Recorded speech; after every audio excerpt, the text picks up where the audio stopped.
Hello, and welcome to this Center for Brooklyn History talk. I'm Marcia Eli from the Brooklyn Public Library, the Center for Brooklyn History, and the library's Arts and Culture arm, BPL Presents. Tonight, we hone in on the critical conversation about race and racism in America from a very specific perspective. The program was originally inspired by Angie Beeman's book titled Liberal White Supremacy: How Progressives Silence Racial and Class Oppression. The book lays out Dr. Beeman's research examining changing expressions of racism, the challenges of allyship, and building more equitable workplace environments. Tonight's discussion is about all of that, but also more. We're joined by two other authors who have written with great insight and clarity about white privilege, white supremacy, implicit bias, and the impulse towards an impact of racism in America. They will share perspectives on what might be described as white supremacy 2.0, because our understanding keeps growing and changing. We'll put links in the chat to all of our guests' books so you can explore them, and if you'd like, purchase them from a local independent bookstore. But before bringing all of them on, I want to make sure you know that the option for closed captioning is available, and that button is at the bottom of your screen. And I want to invite you to share your questions this evening. Type them throughout the program into the Q&A box. Also, you'll find that at the bottom of your screen. And with that, it's my enormous honor to welcome our guests by telling you a little bit about each of them and inviting them to join me on camera. Angie Beeman. Angie is an associate professor at Baruch College and, as I mentioned, author of the book Liberal White Supremacy, which examines divides among progressives and the role of liberal ideology in preventing significant change. Ijeoma Oluo is a writer, speaker, and as her official bio says, internet yeller. She is the author of the #1 New York Times bestseller, So You Want to Talk About Race, and more recently, Mediocre: The Dangerous Legacy of White Male America. Among her awards and honors are being named to the 2021 Time 100 Next list, and twice named to the Root 100.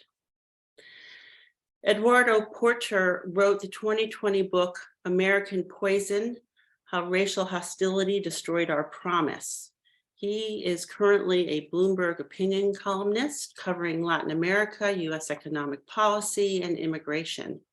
He spent many years reporting on economics for the New York Times, where he was a member of the editorial board from 2007 to 2012, and wrote the Economic Scene column from 2012 to 2018.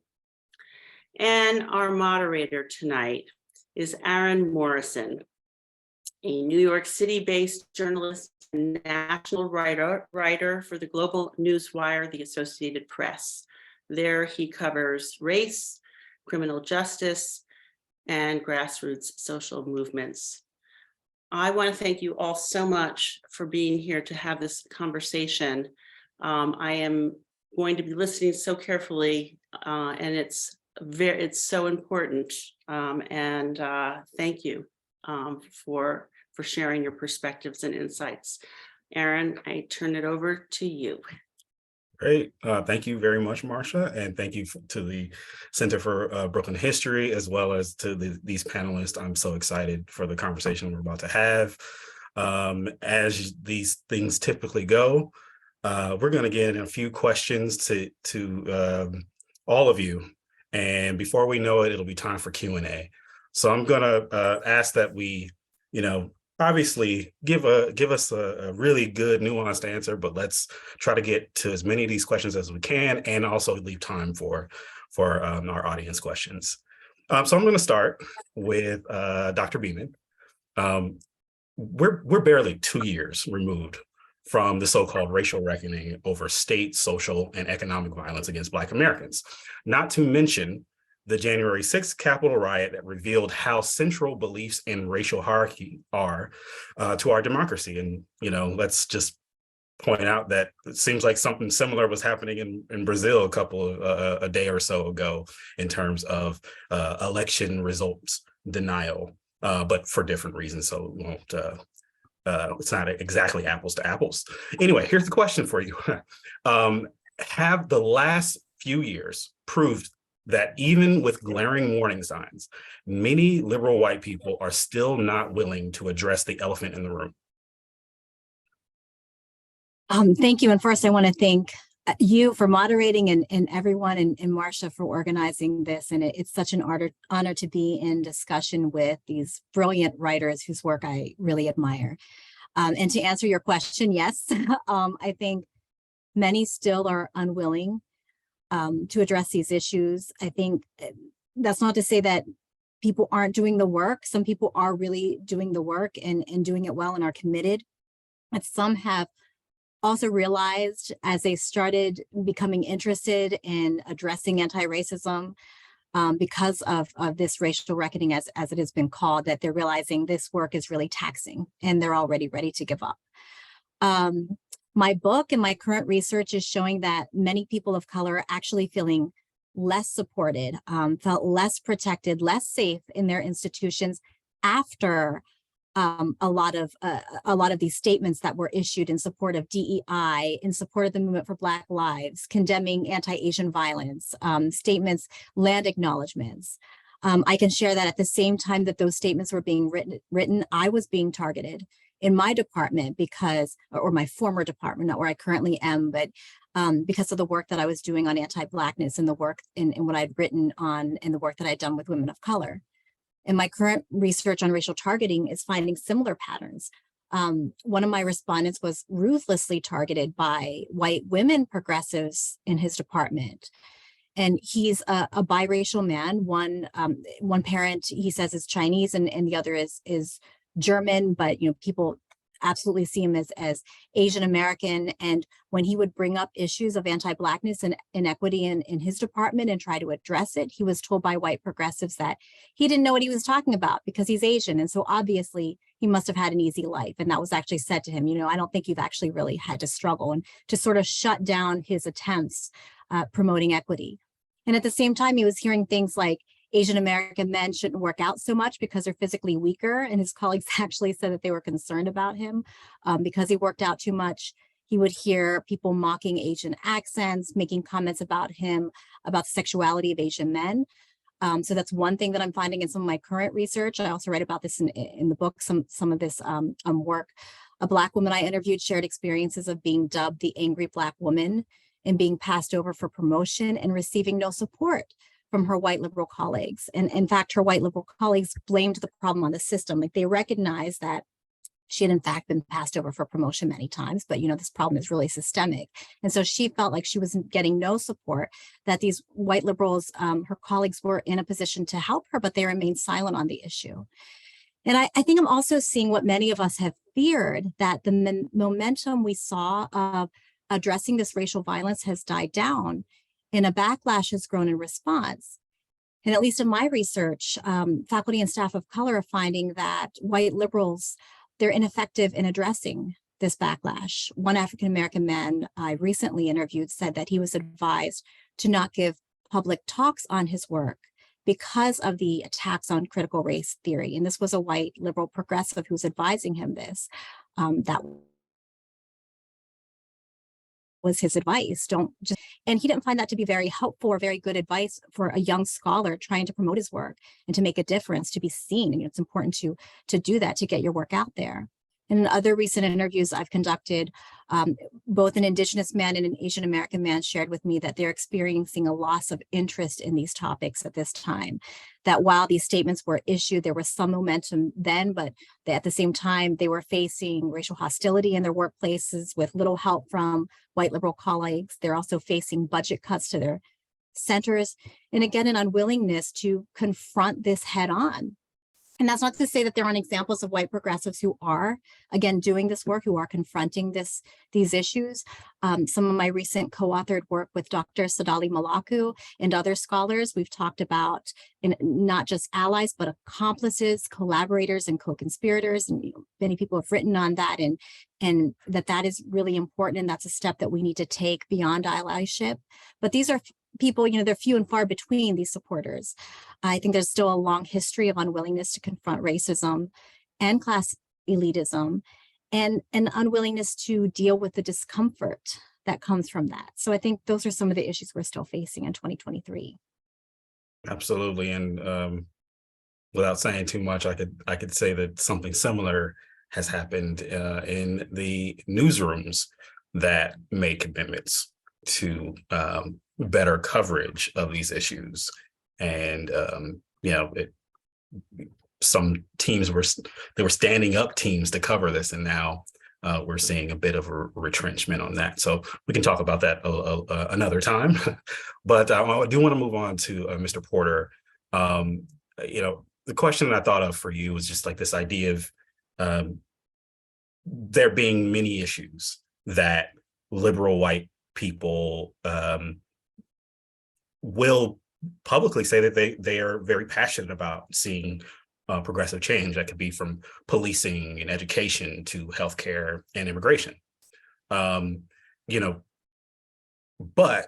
when we talk about the solutions to some of these issues around systemic racism, the more radical race-focused change in domestic policy, that the support for that can be tepid even among white liberals. And I think about like the way in which we see the U.S. handling the influx of migrants and asylum seekers, right now. Is there a way that people who even say that they understand and have empathy for those coming to the U.S. border, is there a way that they are actually complicit in policies that are harming those people? Thanks for the question, Aaron. You can call me Eduardo.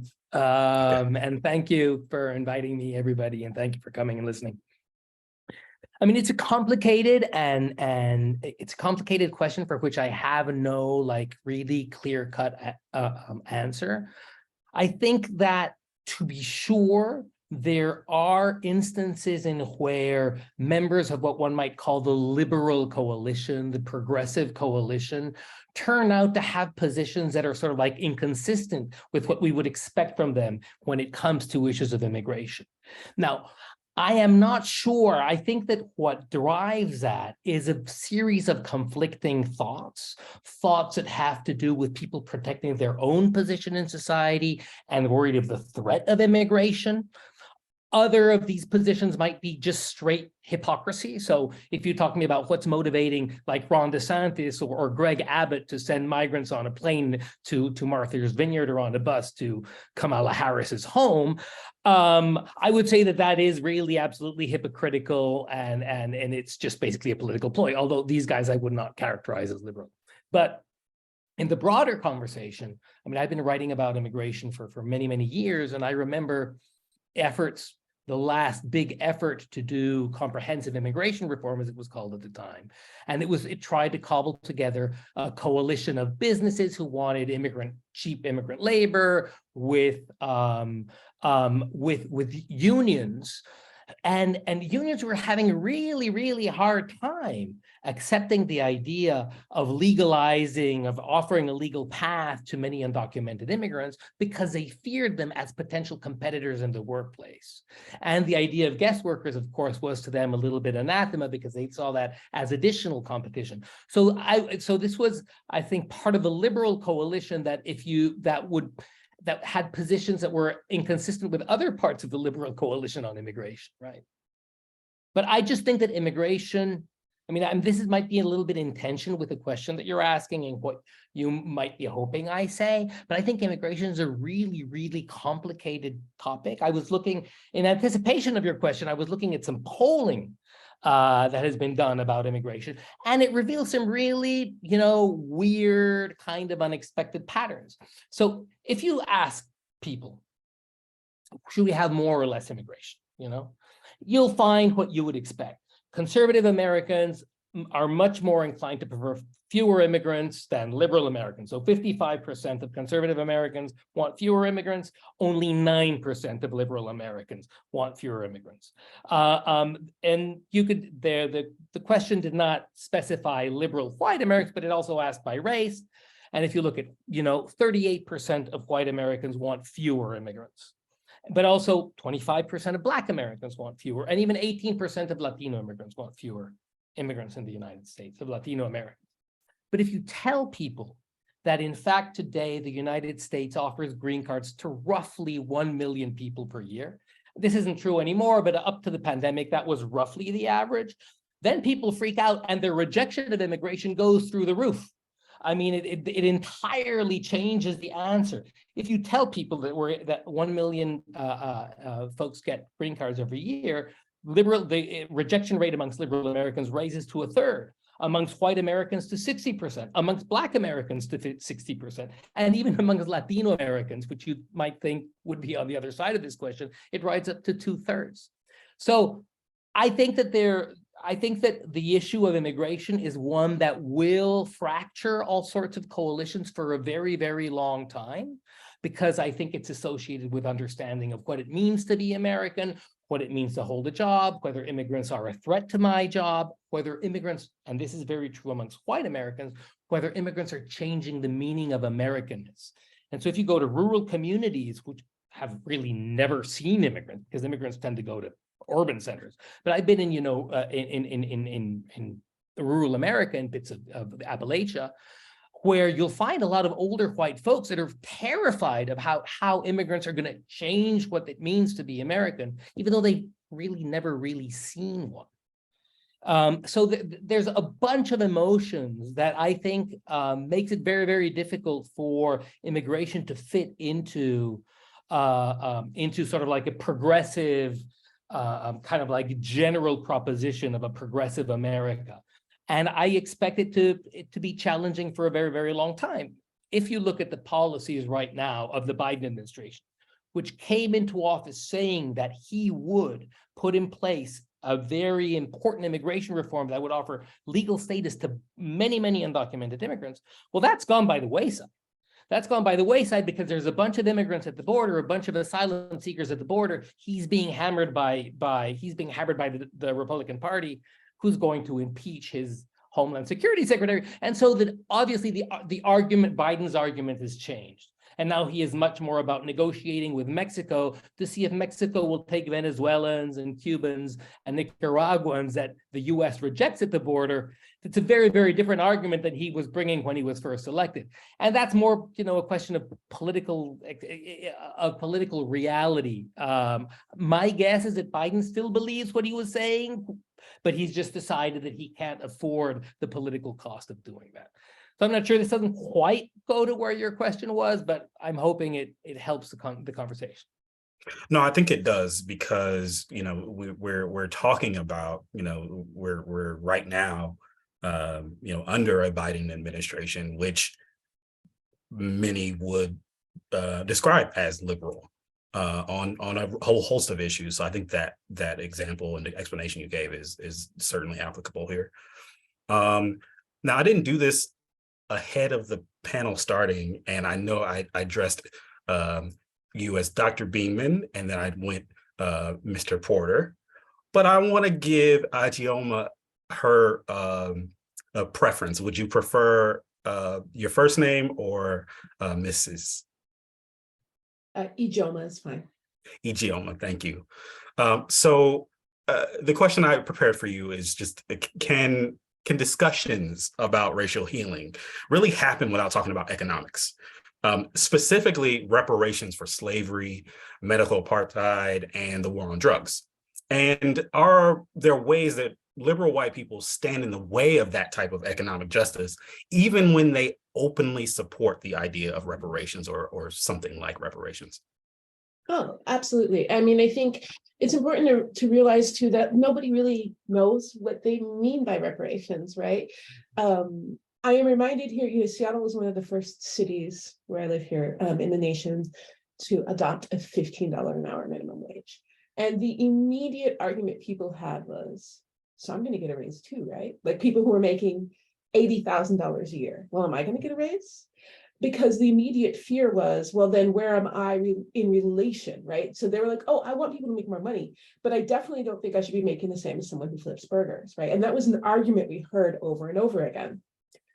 And the reason why I bring this up is it speaks to something that's really been cultivated in American culture, which is that your sense of status and achievement is relational.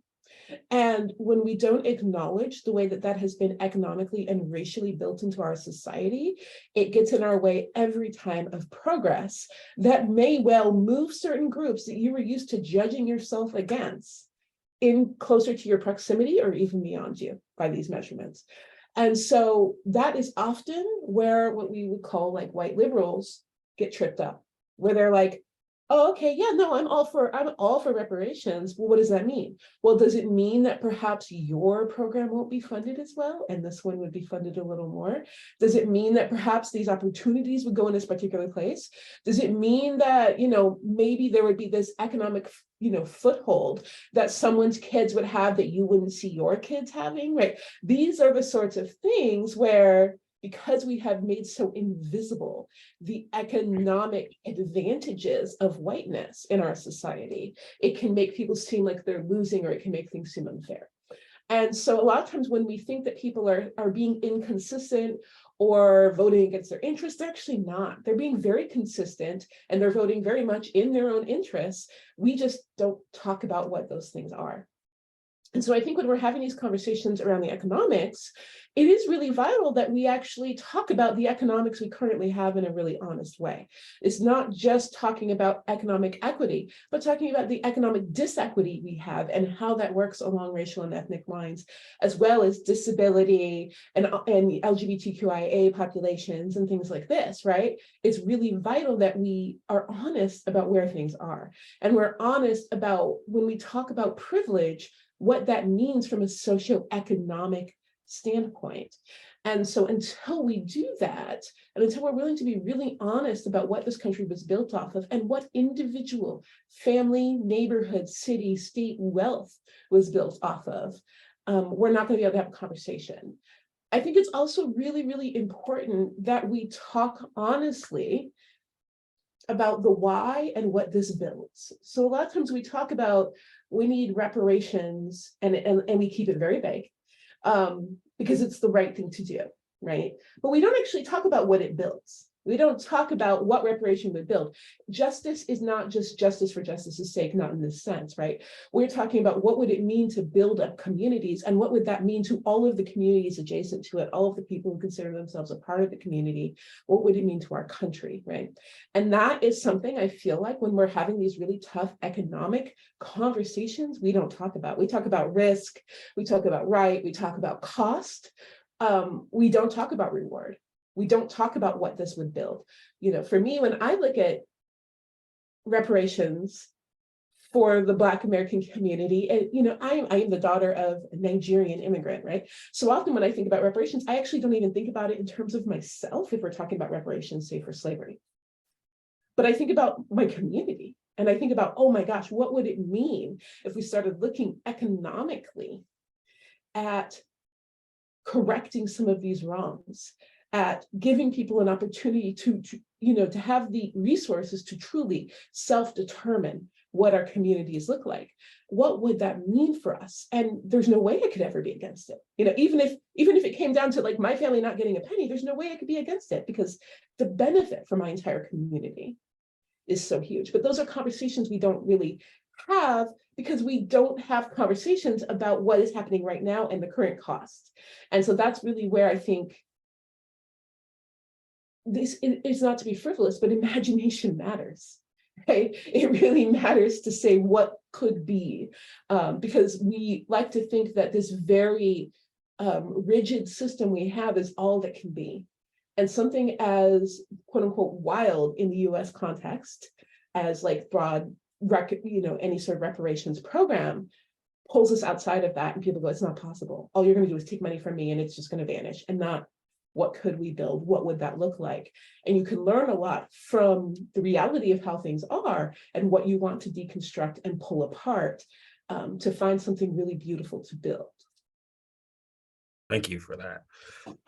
Okay, so I know with each of those questions, the first three questions, we threw a lot at the listeners. I think I want to make, take this to something that's easier to grasp. Not that you guys are lovely in your answers. Something that's easier to grasp in terms of, how we're really thinking about this question, racism and the white illusion, the white liberal illusion around it. We all remember 2020, the summer of 2020. Folks got out on the street, marched. I think it was remarked by many people how remarkable it was to see that in lots of the protests, even in urban cities, there were majority white people on the streets marching in Black Lives Matter protests.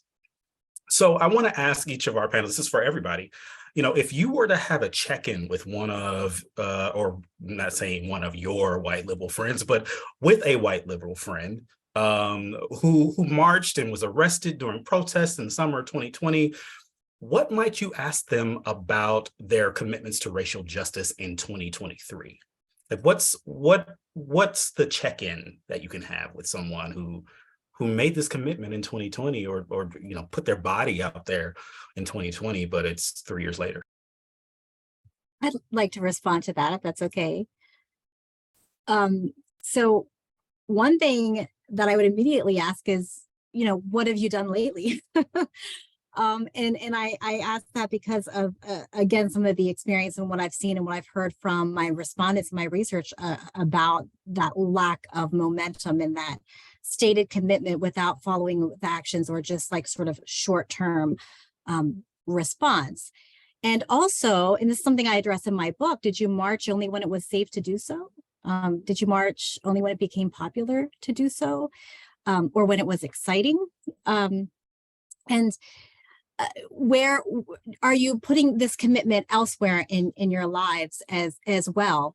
Someone I saw in the Q&A asking about public schools, the way that children are treated in schools. If you have children in public schools, are you paying attention to what's going on there and how children are being disciplined and policed and affected there? I can share a personal example. My daughter, who all her friends assume she's Chinese, her heritage is Korean, but when people look at her, that's what they assume. And she goes to a racially diverse, progressive school in this progressive community. And she's hearing Chinese people eat dogs and kill the dog eaters. And she hears the word chink. And it affects her and it makes it difficult for her to go to school. So, are you paying attention to things like that in your school? Or do you sort of turn a blind eye? Are you still paying attention? Are you aware? Or at work, same thing, if you're noticing that people, like the example I shared before, that people of color aren't being promoted or they're not being treated fairly. If you have some influence there, do you use it? I can, in terms of the protests, I can share an example of, so you're asking about, white liberal friends or white liberal colleagues and the people who have marched. I worked with a white man who identified strongly as a progressive, and he really enjoyed these protests and marches and talked about how he enjoyed going to them and they're energizing. And that's great. I think it's great if you're energized by that and that's your contribution, absolutely do it, but also understand not everybody feels safe. Him as a white man, that's not the same experience, and not everybody feels energized. For some, it's an obligation and it's a passion and something that we should do. But I think I was uncomfortable with his response. It was almost like it was fun. And he wasn't seeing the larger issues here. And he would say the same thing about teaching racism, that this is something that's fun. He likes to do this. And I would hold workshops on teaching racism, and I would talk about the resistance that women and people of color, women of color would face in the classroom when we teach these topics. And we don't always see them as fun. And that's not that we don't have a passion. We feel obligated to do the work and we have a passion for the work, but we definitely face backlash.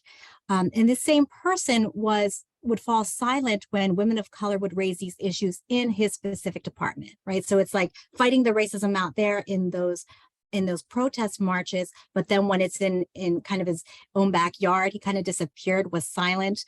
There were several complaints about racism in the department and how women of color were being treated, and he didn't support the women of color. That there's a sense that, for example, there was an African-American woman who had complaints against her white woman's supervisor, and he didn't support her. He didn't support an Asian American woman who was denied tenure, and he had more of this concern about saving the image of the department. And at the same time, he wanted to lead at the more institutional level. He wanted to be the face of the anti-racism and equity initiatives. He wanted to lead those initiatives and to be seen as this cutting edge educator who knows how to teach in the moment. And he comes across as a really nice person, but among the reports that I would hear from women of color, and particularly Black women, would tell me that, be careful with him because he's slippery, he's sneaky. And it's interesting because, in my book, I talk about Student Nonviolent Coordinating Committee, and that is exactly how they describe some of the white liberal activists that they were working with, who were involved in this work, that they were sneaky and slippery. And so we have to deal with that kind of questionable commitment. In my book, I also talk about something else, and that is the need for people of color to have spaces, organizational spaces, where we need to deal with our own internalized oppression and our own divisions. And with this discussion of diversity, equity, and inclusion, I've noticed that people of color feel this pressure to include white people, and that white people want to be included in those spaces as well. And some people of color are saying that that's really an unsafe space because they're coming into those spaces where they're trying to build these affinity groups, but they feel this pressure to include white liberals who want to be part of the conversation, and they're sharing hurtful experiences that they have with racism. And there's a lot of interruption and questioning of that. And so it doesn't feel like a safe space. And in my experience, when I've tried to organize these affinity groups, what happened is that some of my white liberal colleagues would say that they supported those spaces, and yes, that should be done, but then they were constantly trying to interrupt those spaces. They would try to have meetings with us separately and try to get information like, oh, so what do you talk about there? And one Black woman who was involved in this affinity group with me stated that, my supervisor never checked in with me or anything like that until she learned I was part of this affinity group. And then suddenly I'm getting emails about let's go to lunch and I just want to check in with you and things like this. And it sort of felt like policing of that space. Another Black woman in the group said that it was like that reaction. It was like we were taking over what was white institutional space, that we were interrupting white space, and that wasn't allowed. And so it resulted in all of these different reactions from our white liberal colleagues. So in 2023, I think what I would like to see from those who do see themselves as allies is more genuine support of the kind of things that our marginalized colleagues in our organizations and institutions need, in spaces where people of color can discuss in discussions of allyship that's not just about white allies. Because I think a lot of that discussion, when I'm invited to talk about how to be a better ally, a lot of that focus is on how white people can be better allies to people of color. And those discussions need to be had. But I think that we need also space for people of color, organizational space to do that without interruption, always from white allies who want to join those conversations, if that makes sense. It does. Ijeoma or Eduardo, I want to open that up for you too. I would love to add to that. I would like to say too, I think a lot of people seem to forget that the protests had demands. People just were it wasn't just end racism. It wasn't just be nice to Black people. They had actual clear concrete demands in cities and towns all over the country. And so for a lot of people who showed up and thought just being there for a day was enough, those demands are still being demanded. And there are Black people primarily carrying that flame without any attention, without any funding, without any structural support. And so if you were out there and you got something for it, I would say that's a debt. Finding your own personal enrichment from something that took so much out of Black Americans who have already been asked for so much, for centuries is a debt owed. And a lot of people went there to feel better. A lot of people went there to feel like they were a part of something. A lot of people showed up because it was a pandemic and they wanted to be around people, right? And that was why why people showed up, honestly. They showed up because they were feeling powerless and they wanted to do something. And they weren't fighting for their lives, and honestly often didn't feel like they were fighting for the lives of their own community members. And so it's really important to actually look back and say, what was my city actually asking for? And what progress has been made? And what can I do right now to support those who are moving it forward? And I would say from here on out, I also want people to look at, I think that there is this, it is a function of white supremacy to think that being in the room is the greatest gift you can give to a movement of populations of color, and that's simply not true. And if you have this privilege, you need to take a good look at it and say, actually, what would be of most use right now? And that is determined by what the people are saying, right? And so I could tell you right now, if you have a lot of money and you say you're going to volunteer time instead, you are not using your privilege properly, right? If you have institutional power and you say, I'm going to make a Facebook post, you are not using your privilege properly, right? Like, these are the things that you need to start looking at and saying, okay, so, here in Seattle, one of the biggest asks that we had here when we had the CHOP, we had this massive uprising and occupation out here, was to close the youth jail. And that was a project that had started in, I want to say 2012, 2013. And it continued through this, right? And the people who made sure that we actually got a promise to close that youth jail were not the protesters, right? It was the people who had, for all those years that no one was caring about it, continually brought it up, continually had the organization ready, so that when we had attention on it, we were able to say, hey, remember this demand? We want it. Well, all over the country, there were Black people thinking, this is our time to bring attention to these things we've been working on for a decade, 2 decades, 3 decades.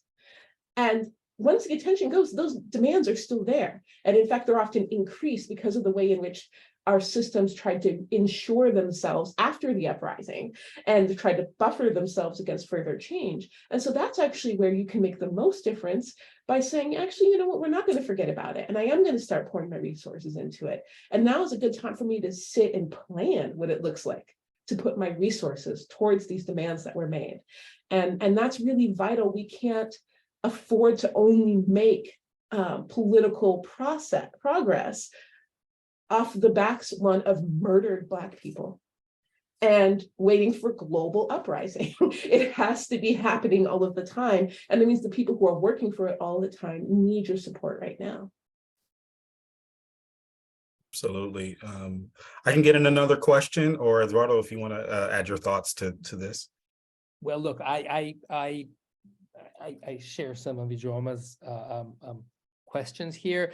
I don't know anybody that was actually arrested, but if I did, and this person happened to belong to the Democratic Party, this hypothetical friend, I would have a question which kind of like addresses, I think, the broader question of what kind of long-term change can we hope was sparked by this moment of reckoning?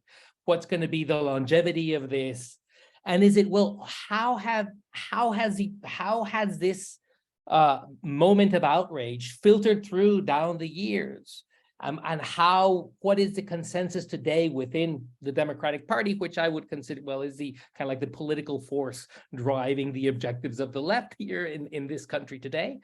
I would be interested in knowing, how has the thought about racial justice evolved within this party? And you could, I mean, there's some things that we can see how the 2020 election was interpreted in some parts as a reaction against some of the urban protests and the Black Lives Matter movement in parts of along the border. There were these stories about Latino men feeling very, very much rejecting very, very strongly this idea of defunding the police as something that was alien to them and scary to them. And I heard some similar stories from other places, including among older African-American men. But so I'd like to know, what I would ask this omniscient a Democrat is, where are we now? And where do you think the arguments that started to be built a couple of years ago in this moment of enormous energy, how is that, how does that become how do we turn that into some sort of like more lasting change? Because it's clear to me, and I think that this frustration, I think I've sensed bits of this fear that a lot of this energy ultimately fizzles out and just kind of like dies there. So anyhow, that would be my question. Right. Ijeoma and Eduardo, you both touched on something.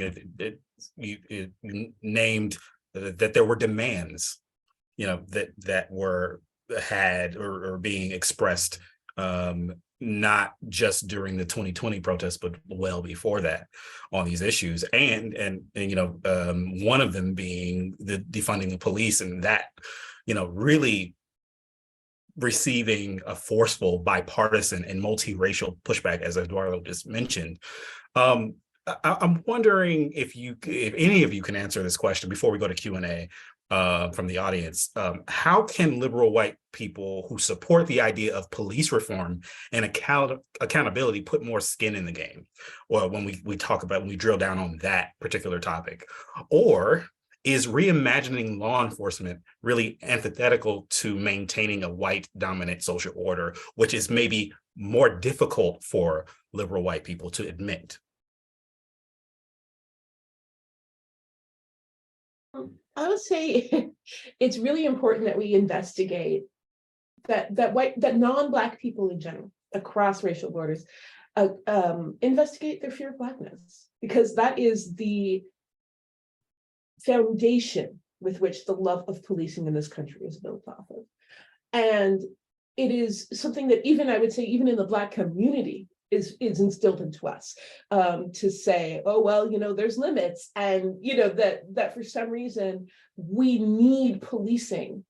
And police are what keep other neighborhoods from becoming our neighborhoods, that keep us apart, that keep us in check, and recognize and be willing to investigate without shame your anti-Blackness, because it's something that everyone in this country has been subjected to. And until we can look at that and show how we've been taught to fear Black people, and especially Black men, but honestly, Black people in general, people will never get rid of policing. They'll never be able to really make that leap, because the truth is that there are communities that are completely unpoliced, right? There are white communities where you don't see a cop.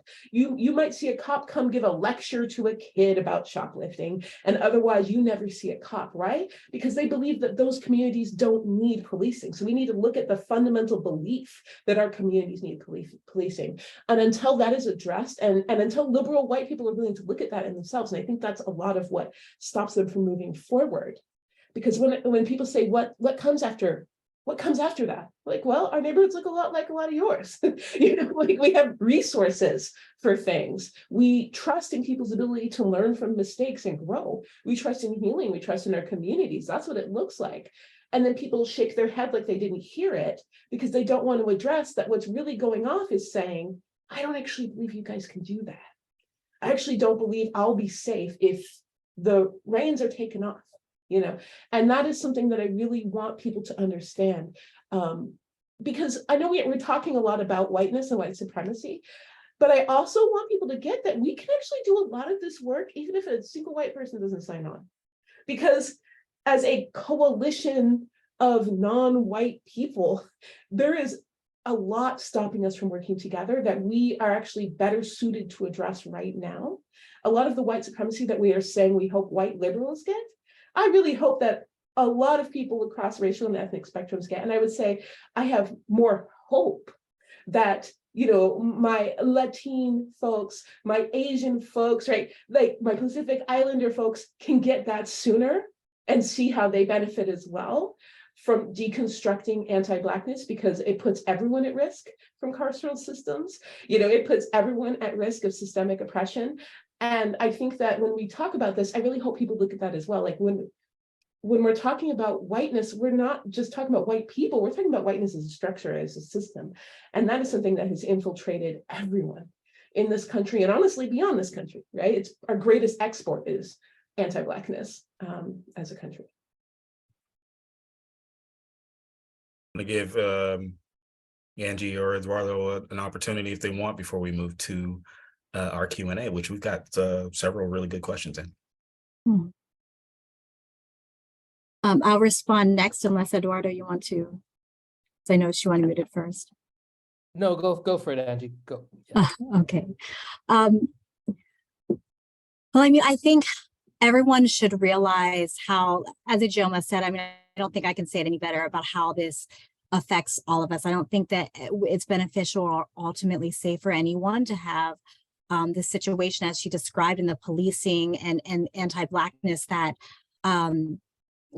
and again, we're talking about very young children. We're talking about policing in schools and the over-disciplining of children in schools and largely Black and Indigenous children. There's several reports and studies on this. I don't see how that's a benefit to anyone. And I think so all of us should feel that we have skin in the game. But to the second part of your question, I do think that many white people probably feel that reimagining law enforcement is antithetical to maintaining a white dominant social order, whether they admit it or not. And so in my book, I argue that part of the difference between white liberals and radicals has to do with the support of the racial and economic status quo. And so many white liberals will bristle at the notion of defunding the police because they have a rational self-interest in maintaining things the way they are. Maybe a short-term interest, but the system is working for them. And so on that level, I think that is why they bristle at that.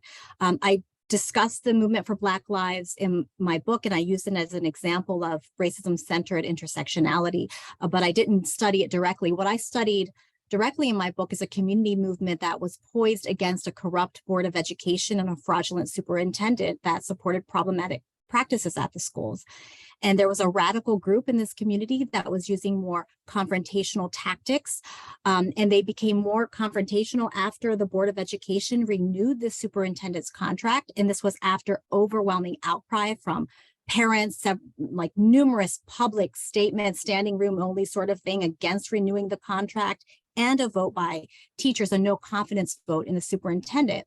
And after that, this small group of community members who I characterize as a more radical group, not because of their political affiliation, but more about the kind of tactics that they used. They began investigating the superintendent and posting their findings on social media.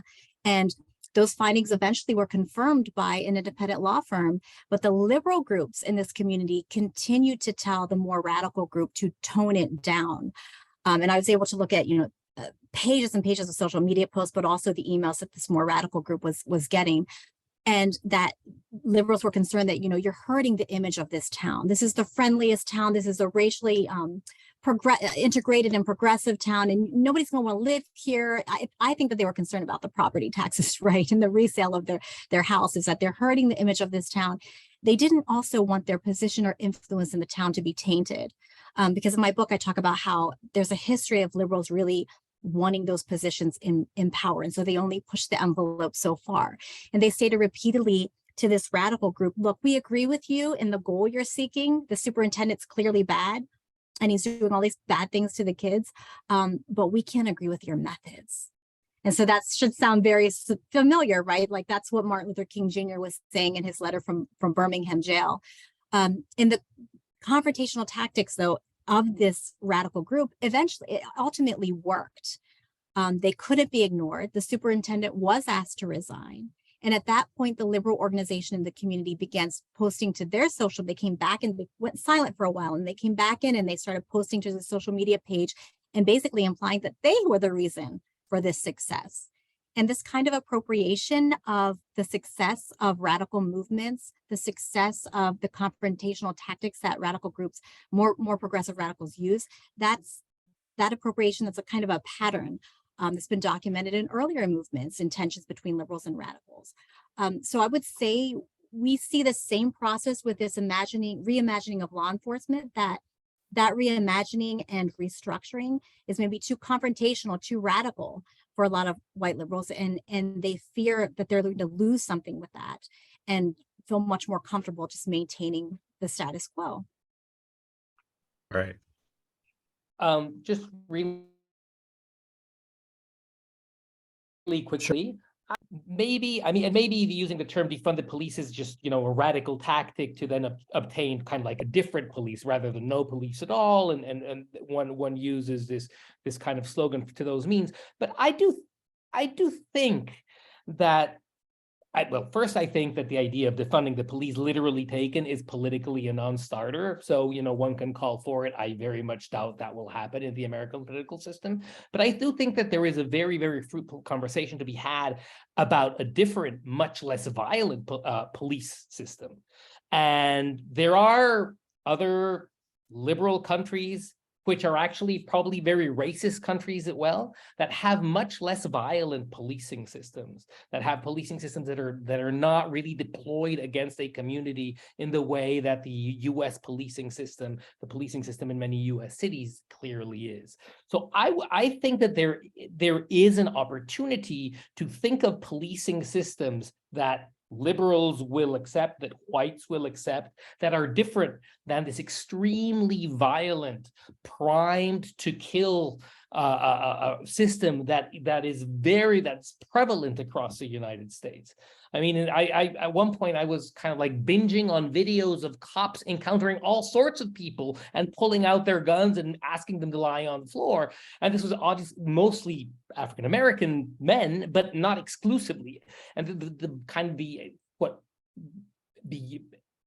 besides the racism that you could see through these videos, it was just the propensity of violence, to exercise power through violence, which struck me as, very, very dysfunctional.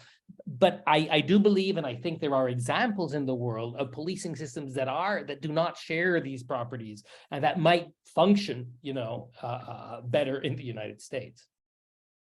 I would love to jump here really quick on this, because I actually think the opposite. I think it's far more untenable to imagine reform in this society. When we think about our specific police forces that were literally built off of capturing escaped slaves and returning them to slavery, we have something that's literally baked into the marrow of this system. And when we look at the multi-billion-dollar industries built around keeping high percentages of our populations incarcerated and keeping them disempowered, keeping them under control, being able to extract labor from them, like we're talking about industries, right? That politicians are getting kickbacks for. We're talking about industries that judges count on their careers for. We're talking about the way our school meals run. Plenty of elementary schools get their meals from same companies that exploit prison labor, right? Like, there are things that we're talking about that is so entrenched in our society that I would say moving away from something like that actually requires a steady stream of blood and bodies and exploitation and labor to exist is much harder. But I would also say a lot of times we think of defunding the police as a political argument, and it's not. Defunding the police has always existed as an abolitionist argument outside of established systems. And so when we're talking about defunding, what we're talking about is individuals saying no more. I would absolutely love it if we woke up one day and had a government system that said, yeah, we're police, we're putting money in these things. We don't, but we do have a system where people can say, you know what? Every single bill, every levy, and I do this when I go and vote, every levy in my city that has any ties to incarceration in any sort, it's not getting a vote from me, right? So if you want that to pass, you're going to start splitting it up. You're going to stop sneaking these things in, right? And that's actually how a lot of defunding works. A lot of defunding works piece by piece by piece, and pulling money away and saying, actually, you don't need that. Oh, you thought you needed a mental health section of the police? You actually don't. You need that money to go to mental health professionals, right? And maybe they are who gets the first call, right? And as we keep doing that and asking people to do that, I think that is where we get to these spaces where we can start to see more possibility. A world with defunded police isn't one where we wake up tomorrow and the police don't exist. It's one where step by step we start to realize who should be doing these jobs and moving the resources to them. And so as we take the funds, these huge chunks of city budgets, right, that are going to the torture and murder of populations of color, of disabled people, right? It's 50% of people killed by police are disabled as well, and we don't talk about that a lot. It is important to say, well, what would it actually look like if this money went into housing? What would it look like if this money went into conflict mediation, right? What would it look like if it went into jobs programs? What would it look like if it went into these things? And those are things that individuals can decide, that we can say every bit of our money that goes into incarceration, that goes into the system, we pull it back. And we can have conversations even outside of our systems on that. And so that's really, I think, the thing that we look at. And when we see pockets of these shifts that can make huge differences in our communities, that's really the way it often ends up working. And so it was really easy for police to, for cities to say, reform, reform, reform, what if we cost you this?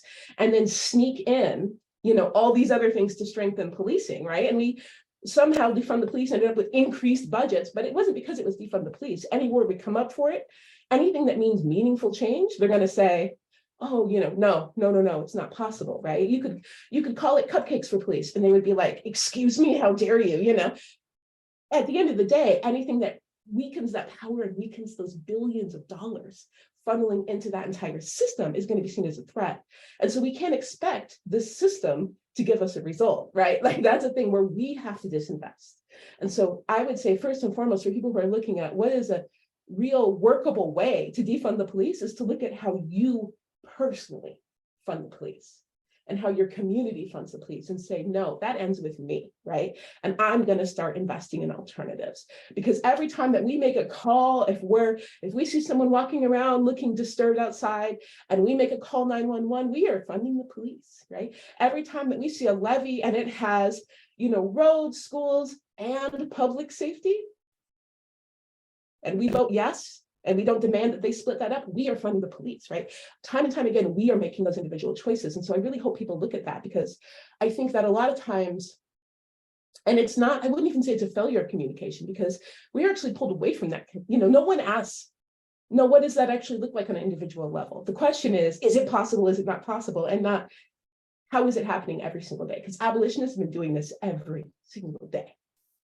Yeah, no, I want to thank you both for that, the different perspectives on that, because I think it's really important for the robustness of this discussion. Let's get to a couple of Q&A questions, because I know some folks are in our audience, and I'll just say we won't be able to get to all of the questions. They're really great. But I'm going to pick a couple that I think can be answered, rather briefly. We have a question from Jonathan, and he's asking, at the federal and national level, why is it so hard to talk about white supremacy in our government or during an election year?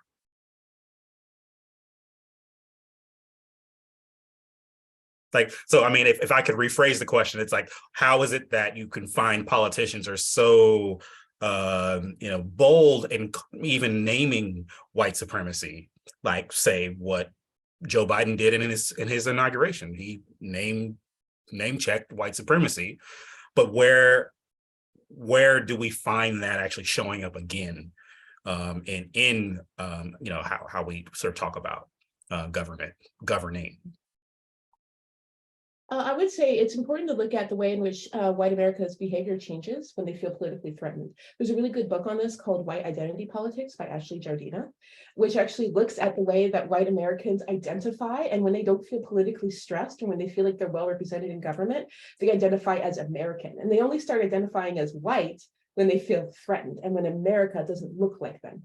So I'd say it's really important to recognize that when we're looking at elections and voting time, people are interchanging American with whiteness. And so when you start talking as an elected representative about white supremacy, white people, because they feel like that's them, they're like, how dare you, you're talking about me now. And you may not represent me, right? Because there's this idea, and studies have shown this, that the moment we get a Black president, people say, oh, the president doesn't represent me anymore, because they didn't realize that whiteness was what America was to them.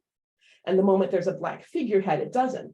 And so same when we start addressing issues that explicitly impact communities of color around an election, when people think that their political participation is just natural and isn't racial in any way, suddenly it becomes racial, that the quiet thing is said out loud, and they feel like they're being pulled out of that process. They feel like there's no way anything that talks about white supremacy could serve me.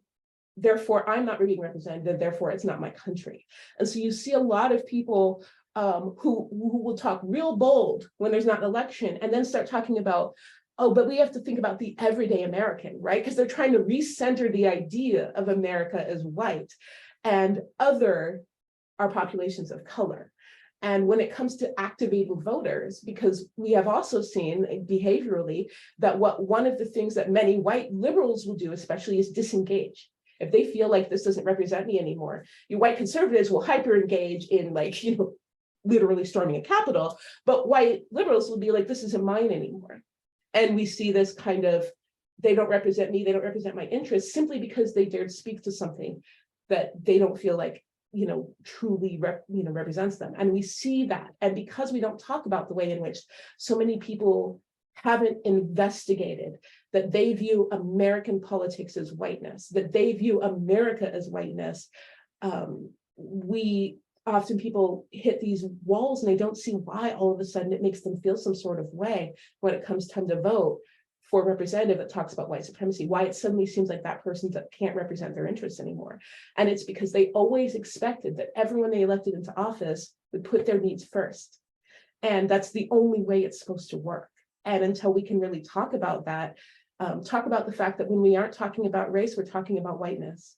And we really are all of the time, like, until we can actually be honest about that, that's going to be something people come up against. You know, it's real easy when you know that talk isn't going to change the budgets in your city, when you know that talk isn't going to change priorities, right? You know, when you know that talk isn't going to embolden people to start bringing up issues that you've been trying to avoid, it's really easy to say you're in support of it. Great. I can get in another Q&A question, or if you have any thoughts, Angie or Eduardo, on this question before we move on. I would just throw in that I broadly agree with Ijeoma here, and as the United States is changing demographically, as it's becoming more and more non-white over time, this sense of fear of living in a country that no longer looks like them is going to become more and more and more salient. So it's going to become, so to the extent that politicians, democratic politicians, progressive politicians want to capture or to require the white vote, they're going to have a harder and harder time talking about issues where race is salient, because they need a voting population that is very hostile, fearful of what they see America becoming. And so I see this as a process that's going to become increasingly complicated. Great. I want to get in one other question here that I think is really good, though, you know, it sort of shifts, you know, it's more of an answer for people of color, you know, folks who are of color who are in our audience. You know, this questioner who posed the question anonymously, you know, said that, you know, recent polls show that support for Black Lives Matter, which had a high at the time of the, you know, 2020, you know, racial reckoning, that support has slipped each year since the murder of George Floyd. So how do we, and I'm assuming that the questioner says we, meaning people of color or non-white people, how do we not lose faith in the racial awakening when it seems like white people went back to sleep? How do we not lose faith in the pursuit of justice and equity? I mean, I think I would say, I think Ijeoma and I both spoke previously, there are coalitions among people of color. And I really like what you said, Ijeoma, about not all being dependent on including white liberals, white progressives in these spaces in order to move this forward. I see this as connected sort of to a piece I wrote on teaching to empower versus teaching to convince versus teaching to empower. And so in the classroom or in organizations, when we're trying to recruit and move our organizations forward and get support, that my perspective is that we don't want to spend too much time on that convincing angle. And I see my students do this all the time as they learn about these issues, and they have people in their lives, and they get into these arguments with them, and they get into these arguments on social media. And I tell them, and my advice is to not get so enthralled with that it's now disempowering you, and you're not focusing on what you need to do, because you're focused too much on that dimension of convincing. I have found it in just looking at the history of social movements, that a lot of what gets moved forward is being among people who are like-minded and who you can find empowerment from. Rather than trying to convince and bring in back those people that we're losing, who aren't supporting, who, they were just for the moment, they were just there for the moment. And now they're not in support anymore. I kind of I was waiting for that to happen, right? I think a lot of us were that it was inevitable. This wasn't the first time that we saw that there was some support, and now it's losing momentum. So in the last half of my book, I talk about the need for what Elizabeth Martinez has called rainbow warriors. So she talks about how, for example, when Vincent Chin was murdered, everybody should have been in the streets, not just Asian Americans. The movement, Asian Americans for Black Lives, that we need that coalition as well, that with the police brutality and, like I mentioned, the mistreatment of children in schools who are often Black and Indigenous children, everybody needs to be concerned about that. And so I would like us to more focus on that and receiving empowerment from those coalitions that are extremely powerful.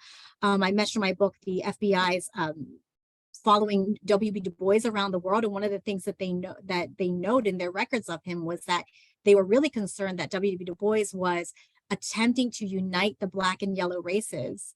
And so there's a recognition that is really intensely powerful. And so that's where I like to get my support, and to feel reinvigorated, and not so much sort of limiting how much time I'm over here trying to, get white progressives to understand the issue and come back into the movement. That I think we need to balance our time in that sense, and also, again, have those spaces with people of color where we're addressing what I stated before, the internalized racism, the centuries of internalized racism, and the divisions amongst ourselves. Absolutely. I think it's also really important that we stop letting whiteness define success for us. Because when we're looking at these metrics, at the end of the day, does it actually matter how many white people answered in a poll that they believe Black Lives Matter? Does that matter at the end of the day? When we need to figure out if these uprisings were successful, we should probably ask the people who were leading the uprisings, right? The people listing these demands.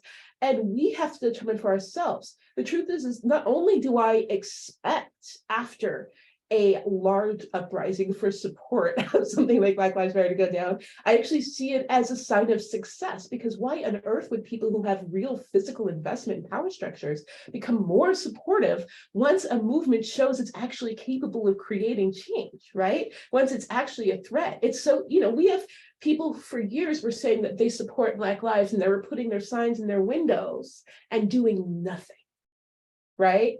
Doing nothing and feeling like they were the most virtuous people in the world. And the moment that we show that we can actually get cops out of schools, that we can actually get, racist people fired out of prominent positions, that we can actually reduce some budgets for police services, that we can actually funnel money into community organizations, that we have a whole generation of young people who can mobilize on the drop of the hat and have thousands of people out, activating for Black lives. That, to me, those are all huge measurements of success. And the fact that it scares the crap out of people who didn't even know how invested in white supremacy they were, and makes them go, oh, wait, you know what? Actually, I don't support this. I actually also view as a sign of success as well, because it helps us know where we are, and it helps us know that we're actually pushing in the right way. But we have to actually look and say, for us, for our goals. And at the end of the day, my goal isn't to walk around and feel love by white America. My goal is to feel the absence of the systemic and structural barriers that are harming Black and BIPOC populations, right, across the country. And so when I'm looking at success, that's what I'm looking at. And those are things I think that we can actually pull a lot of absolutely amazing, never before in my lifetime seen measurements of progress. And yeah, where we decided that we were going to measure it in whiteness, where we were going to say, you know what, these white people are really getting it, of course we're going to be let down. But that should have never been the goal in the first place. And it doesn't mean there isn't a space for whiteness, right? But it means that white people coming into this have to recognize that their goal is to simply flex their privilege to aid and abet in accomplishing our very concrete goals of liberation. And that's it. And it isn't about personal growth. It isn't about making Black friends. It isn't, it isn't about any of those things. And so I think a lot of times when we look at the news and everyone's asking about the success of 2020, we're constantly using white measurements. We're constantly saying, oh, well, white people don't like it and they're angry. Okay, and they were super happy and loving and kind before and everything was going great? No, right? Like, so where we define, we're the ones at the end of the day who are going to be defining success. And I would say across BIPOC populations, we have to, like Toni Morrison said, move away from whiteness. To move away from the white gaze. Well, I think we should end on that note.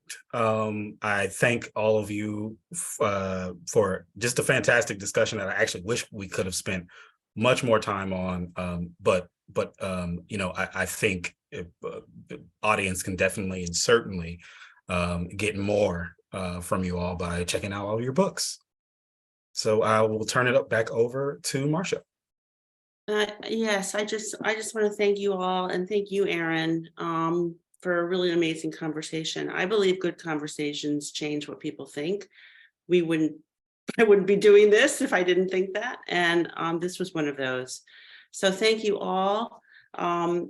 This has been recorded and it will be posted tomorrow on the Center for Brooklyn History YouTube page. And thank you. And I hope you all thank you all for coming and have a good night, all. Thank you. Good night. Good night, all. Good night.